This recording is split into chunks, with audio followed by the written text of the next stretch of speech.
جب سب کا کلمہ یہی ہے کہ ایک اللہ کی عبادت کی جائے، وہی اللہ ہے، وہی عبادت کے لائق ہے، اور یہی کلمہ ہمارے ہندو بھائیوں کے پوتر گرنتھوں میں بھی موجود ہے۔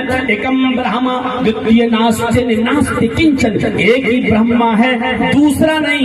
اس برہانڈ کا رچیتا اور رچنا کار ایک ہی ہے، دوسرا نہیں۔ ایکم برہما دتیہ ناستے ناستے کنچن، ذرا سا بھی نہیں۔ جب سب کی یہی شکشا ہے، ہر دھرم کا یہ مول منتر یہی ہے، ہر دھرم کی جب شکشا یہی ہے، تو آپس میں لڑائی کیوں، آپس میں جھگڑا کیوں؟ ہم سب کا باپ بھی ایک ہے، ہم سب کی ماں بھی ایک ہے، تو ہم سب کو ایک پلیٹ فارم پہ آنا چاہیے۔ قرآن ڈنکے کی چوٹ پر کہتا ہے یا ایھا الناس انا خلقناکم من ذکر وانثی وجعلناکم شعوبا وقبائل لتعارفوا۔ بہت پیارا جملہ، پوتر قرآن کا پوتر جملہ، اور ساری دنیا کی مانوتا کو، ساری دنیا کی انسانیت کو کہا گیا۔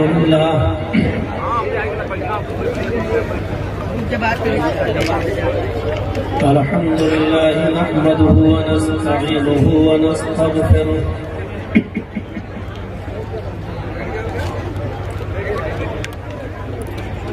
ونعوذ بالله من شرور أنفسنا ومن سيئات أعمالنا،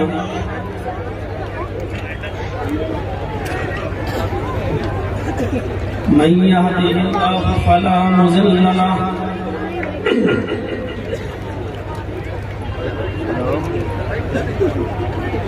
ومن يضلله فلا هادي له،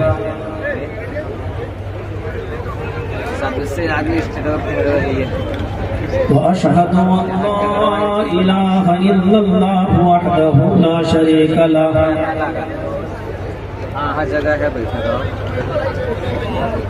وأشهد أن محمدا عبده ورسوله، أما بعد فإن خير الحديث كتاب الله،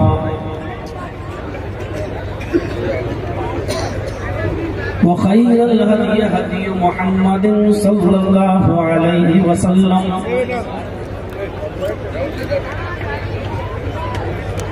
وشر الأمور محدثاتها وكل محدثة بدعة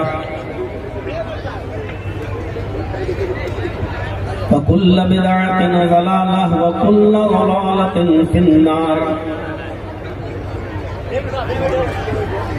أعوذ بالله من الشيطان الرجيم، بسم الله الرحمن الرحيم۔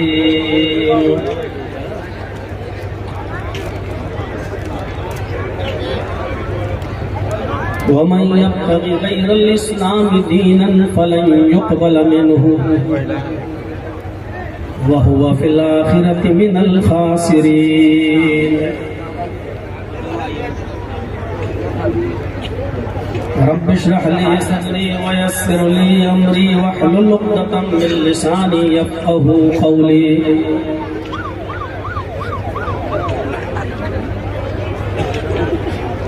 اس عظیم الشان اجلاس کے صدر محترم شیخ محمد ابراہیم حفظہ اللہ، اور اسٹیج پر تشریف فرما ہمارے نہایت ہی معقر علماء کرام، اور بالخصوص جناب محمد اکرم صاحب جنہوں نے بار بار کال کیا اور باقاعدہ لکھنؤ سے 4 ویلر کا انتظام کر کے ہاسپٹل سے مجھے وہاں تک گاڑی بھیج کر ریسیو کیا، اور اس پروگرام کی جنہوں نے اصرار کے ساتھ تاریخ لی تھی، ڈاکٹر محمد فرید احمد سلفی، ان کو بھی اس پروگرام میں شرکت کرنا تھی، ان کا بھی نام اشتہار میں تھا، اور بہت ہی زیادہ اصرار کے بعد انہوں نے یہ 1 مئی کی ڈیٹ یہاں کے لیے فکس کی تھی، لیکن وہ بھی اپنے علاج کے لیے بامبے گئے ہوئے ہیں، اور بامبے جانے کا مقصد ہی آپ سمجھ رہے ہیں کہ چھوٹی موٹی کوئی بیماری نہیں ہے کہ جس کے لیے بمبئی جانا پڑے، کوئی بڑا ہی معاملہ ہوگا جس کے لیے وہ بامبے گئے۔ ان کے لیے ہمیں اور آپ کو دعا کرنا چاہیے کہ اللہ رب العالمین ان کو شفائے کاملہ اور عاجلہ عطا فرمائے۔ اور جب تک میں یہاں پہنچ نہیں گیا تب تک وہ برابر بامبے سے ویڈیو کال کر کے حال معلوم کرتے رہے، کہاں پہنچے، کس جگہ پہنچے، سب کچھ بتاتے رہے، راستہ بھی انہوں نے گائیڈ کیا۔ اللہ رب العالمین ان کو شفائے کاملہ اور عاجلہ عطا فرمائے۔ میں اس وقت بالکل ذہنی طور پر تقریر کرنے کی پوزیشن میں نہیں ہوں، یہ آپ اچھی طریقے سے جانتے ہیں۔ تقریباً 5-6 دن پہلے ہی والد محترم کی طبیعت اتنی خراب ہوئی کہ مجھے ان کو اٹاوا سے لے کر فوراً لکھنؤ میں ریوانٹا ہاسپٹل ہے اس میں مجھے ایڈمٹ کرنا پڑا، اور ابھی تک وہ وہیں ہیں، نہ کچھ کھا پا رہے ہیں نہ پی پا رہے ہیں، الٹی پڑی ہوئی ہے ناک میں۔ اور میں نے سارے پروگرام والوں کو بتا بھی دیا کہ میں اس پوزیشن میں نہیں ہوں کہ میں یہاں کسی پروگرام میں جا سکوں، کیونکہ دوڑنا، بھاگنا، جانچیں کرانا، یہ سب کچھ اس وقت صرف میری ہی ہاتھ میں اور میری ہی ذمہ داری ہے۔ میرا چھوٹا بھائی اٹاوا میں ہے اور سب لوگ یہاں ہیں، تو بھاگنے اور دوڑنے کا کام میرے اوپر ہے۔ بہت مشکل سے ایک صورت یہی نکلی تھی کہ رات میں ان کو ٹیبلیٹ دے دی جاتی ہے نیند کی جس سے وہ سو جاتے ہیں، تو آپ کسی طریقے سے 5 بجے 6 بجے ججی صاحب وہاں سے نکلیں اور پروگرام کریں، اور یہاں سے فوراً ہم آپ کو پھر واپس بھیج دیں گے، کیونکہ رات میں کوئی دقت ہونی نہیں چاہیے، اور ہم صبح تک آپ کو پھر لکھنؤ پہنچا دیں گے، دن کا کام آپ وہاں دیکھتے رہیں۔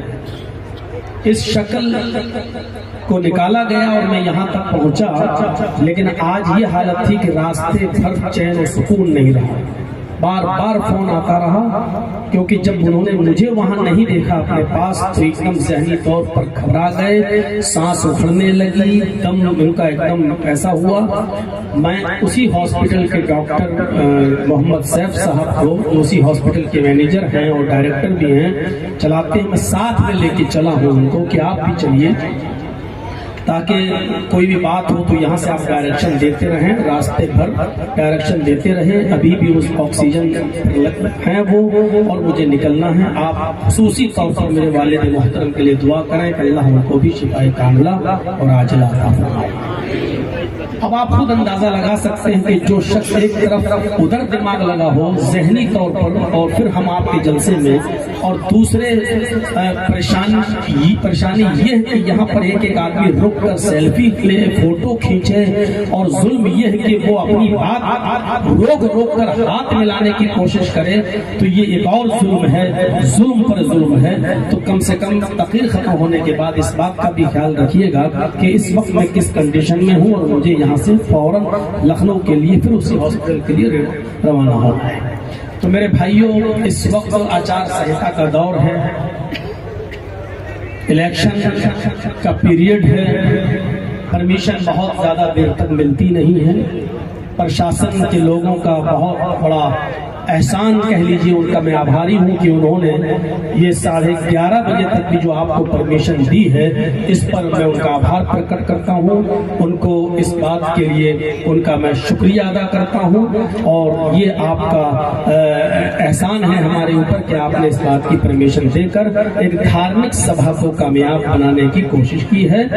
اس کا آپ کو ضرور اجر ملے گا، انعام ملے گا، اور اوپر والا آپ کی اس نیکی کو دیکھ رہا ہے۔ میرے بھائیوں، قرآن کریم کی جو آیت میں نے آپ کے سامنے پڑھی اور تلاوت کی ہے، اس آیت کے اندر اللہ تبارک و تعالیٰ نے فرمایا ہے کہ وَمَن يَبْتَغِ غَيْرَ الْإِسْلَامِ دِينًا فَلَن يُقْبَلَ مِنْهُ، اسلام کو چھوڑ کر کوئی دوسرا دین جو تلاش کرے گا، ڈھونڈے گا، تو وہ دین اس کا قابل قبول نہیں ہے۔ ریجیکٹ ہے، فلن یقبل منہ کہا گیا کہ وہ اس کا قبول نہیں کیا جائے گا، وَهُوَ فِي الْآخِرَةِ مِنَ الْخَاسِرِينَ، اور آخرت کے اندر وہ شخص نقصان اٹھانے والوں میں سے ہو جائے گا۔ کوئی بھی شخص اس کو اپنے اوپر نہ لے اور یہ نہ سوچے کہ یہ تو آپ اپنے مذہب کی تعریف کر رہے ہیں، اس کا مطلب کیا ہے؟ کیا دوسرے مذہب غلط ہیں یا دوسرے دھرموں کا آپ کھنڈن کر رہے ہیں؟ ایسی بات نہیں ہے۔ میں اسلام کی تعریف اور اسلام کی پرشنسا صرف اس لیے کر رہا ہوں، اس لیے نہیں کہ میں مسلمان ہوں، بلکہ اس لیے کر رہا ہوں کیونکہ اللہ تبارک و تعالیٰ کی طرف سے جو دین نازل ہوا ہے، جو دین اترا ہے، وہ صرف اسلام ہے، اور یہ اسلام سب کا ہے۔ اگر یہ صرف کسی ایک خاص قوم، ایک خاص طبقے کا، ایک خاص ذات سے ریلیٹڈ ہوتا تو میں اس کو بیان نہیں کرتا، نہ میں اس کو بتاتا۔ اسلام کی تعریف اس لیے میں کر رہا ہوں کیونکہ یہ اسلام صرف مسلمانوں کا ہے ہی نہیں، یہ اسلام سب کا ہے، اور جو چیز سب کی ہو اس کی تعریف ہونی چاہیے۔ جیسے اللہ رب العالمین نے یہ ہوا جو چلائی ہے، جو ہم اور آپ بیٹھے جس ہوا میں، یہ ہوا مسلمانوں کی نہیں ہے، یہ ہوا ہندو بھائیوں کی نہیں ہے، یہ ہوا سکھوں کی اور عیسائیوں کی اور یہودیوں کی اور جینیوں کی اور بدھسٹوں کی نہیں ہے، یہ ہوا سب کی ہے، کیونکہ اللہ رب العالمین نے اس کو سب کے لیے اس کی تخلیق کی ہے۔ آسمان سب کے لیے ہے، آسمان سے برسنے والی بارش سب کے لیے ہے، اور جس پر سب کا ادھیکار ہو تو وہ سب کے لیے ہوتی ہے۔ اسی طریقے سے جس طرح ہوا سب کے لیے، چاند و سورج سب کے لیے، جس طرح بارش سب کے لیے، اسی طریقے سے اللہ تبارک و تعالیٰ کی طرف سے نازل کیا ہوا دین بھی ایک ہے، اور وہ بھی سب کے لیے، وہ بھی سب کے لیے، سنیے، تو وہ سب کے لیے ہے۔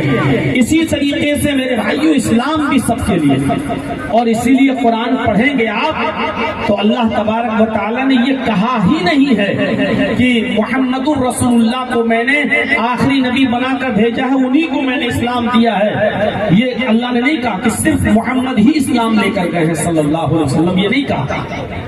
پڑھیے قرآن۔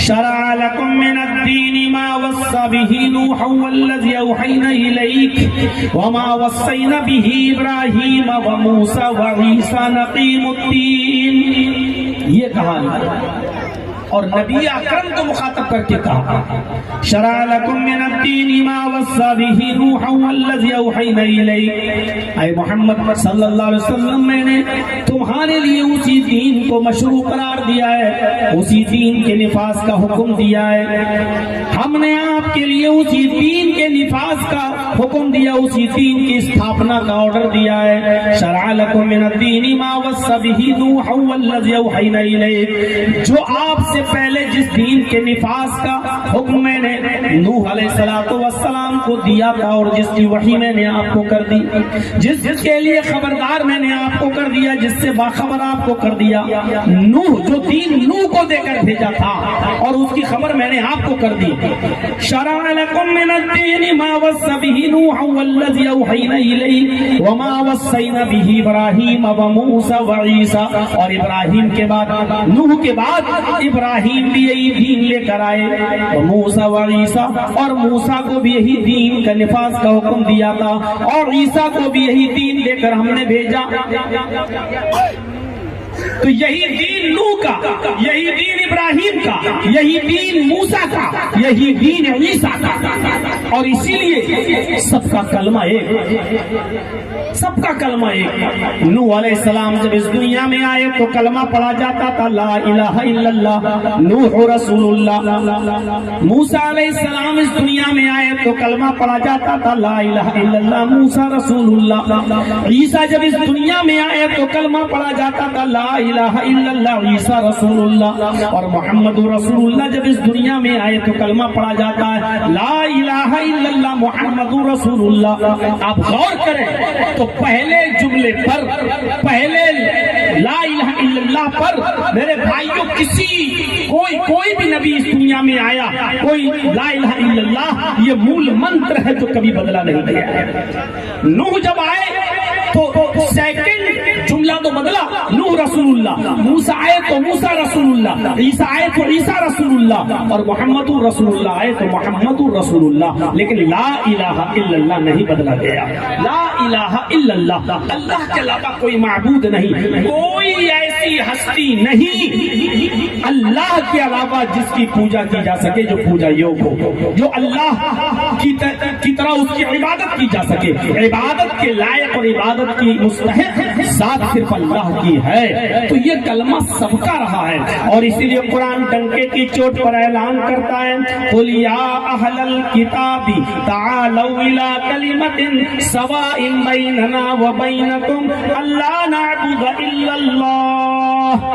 آئے نبی آپ اناؤنسمنٹ کر دیجئے, اے نبی محمد صلی اللہ علیہ وسلم آپ اعلان کر دیجئے, اے اہل کتاب آؤ ایک ایسے کلمے کی طرف, اے یہودیوں اے عیسائیوں آؤ ایک ایسے کلمے کی طرف, آئے وہ لوگوں جن کو آسمانی کتاب دی گئی ہے آؤ ایک ایسے مول منتر کی طرف, تعالوا الی کلمۃ سواء بیننا وبینکم, آؤ ایک ایسے کلمے کی طرف جو ہمارے اور تمہارے درمیان برابر ہے, آؤ ایک ایسے مول منتر کی طرف جو ہمارے اور تمہارے درمیان برابر ہے. یعنی قرآن یہ کہتا ہے آؤ ایک ایسے کلمے کی طرف. وہ یہودیوں سے بھی کہتا ہے کہ تمہارا بھی کلمہ ایک, عیسائیوں سے کہتا ہے تمہارا بھی کلمہ ایک. تو پھر دنیا میں فساد کیوں, پھر دنیا میں جھگڑا کیوں, پھر دنیا میں ایک دوسرے کا ورود کیوں ہے, جب سب کا کلمہ یہی ہے کہ ایک اللہ کی عبادت کی جائے, وہی اللہ ہے, وہی عبادت کے لائق ہے. اور یہی کلمہ ہمارے ہندو بھائیوں کے پوتر گرنتھوں میں بھی موجود ہے. ایکم برہما دتیہ ناستے ناستے کنچن, ایک ہی برہما ہے دوسرا نہیں. اس برہانڈ کا رچیتا اور رچنا کار ایک ہی ہے دوسرا نہیں. ایکم برہما دتیہ ناستے ناستے کنچن, ذرا سا بھی نہیں. جب سب کی یہی شکشا ہے, ہر دھرم کا یہ مول منتر یہی ہے, ہر دھرم کی جب شکشا یہی ہے, تو آپس میں لڑائی کیوں, آپس میں جھگڑا کیوں؟ ہم سب کا باپ بھی ایک ہے, ہم سب کی ماں بھی ایک ہے, تو ہم سب کو ایک پلیٹ فارم پہ آنا چاہیے. قرآن ڈنکے کی چوٹ پر کہتا ہے یا ایھا الناس انا خلقناکم من ذکر وانثى وجعلناکم شعوبا وقبائل لتعارفوا. پیارا جملہ, پوتر قرآن کا پوتر جملہ, اور ساری دنیا کی مانوتا کو, ساری دنیا کی انسانیت کو کہا گیا ہے. آپ غور کریں, ساری دنیا کی مانوتا کو, ساری دنیا کی انسانیت کو کہا گیا ہے. صرف مسلمانوں کو سمبودھت نہیں کیا گیا. یا ایھا الناس, یا ایھا الناس کا ترجمہ, یا ایھا الناس کی میننگ ہائے سمپورن جگت کی مانو ذاتی, ہائے ساری دنیا کے انسانوں, صرف بھارت کے نہیں, صرف انڈونیشیا کے نہیں, صرف سعودی عرب کے نہیں, صرف عراق اور ایران کے نہیں, پورے ورلڈ, پوری دنیا کے لوگوں کو سمبودھت کیا جا رہا ہے. یا ایھا الناس, ہے سمپورن جگت کی مانو ذاتی, ہے ساری دنیا کے انسانوں. انا خلقناکم من ذکر و انثی, ہم نے تم کو ایک ہی مرد اور ایک ہی عورت سے جنما ہے, ہم نے تم کو ایک ہی مرد اور ایک ہی عورت سے پیدا کیا ہے.